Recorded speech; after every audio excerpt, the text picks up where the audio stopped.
চিত্রাঙ্গদা। মণিপুরের মহারাজ চিত্রবাহনের একমাত্র কন্যা সন্তান চিত্রাঙ্গদা, যার উল্লেখ আমরা মহাভারতেও পাই। তিনি তার শক্তি ও যোদ্ধা রূপে লালিত হওয়ার জন্য পরিচিত। অর্জুনের বনবাসকালে তিনি তার সঙ্গে বিবাহ বন্ধনে আবদ্ধ হন। অর্জুন ও চিত্রাঙ্গদার একমাত্র পুত্র সন্তান, যার নাম বাব্রুবাহন। তিনি পরবর্তীতে মণিপুরের রাজা হন।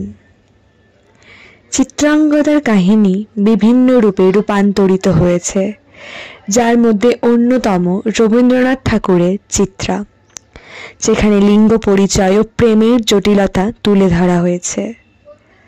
ঠাকুরের এই নাটকটিতে চিত্রাঙ্গদার কাহিনীকে নতুনভাবে ব্যাখ্যা করে, যেখানে চিত্রাঙ্গদা তার যোদ্ধাসত্তা ও অর্জুনের ভালোবাসা লাভের আকাঙ্ক্ষার মধ্যে মানসিক দ্বন্দ্বে জর্জরিত।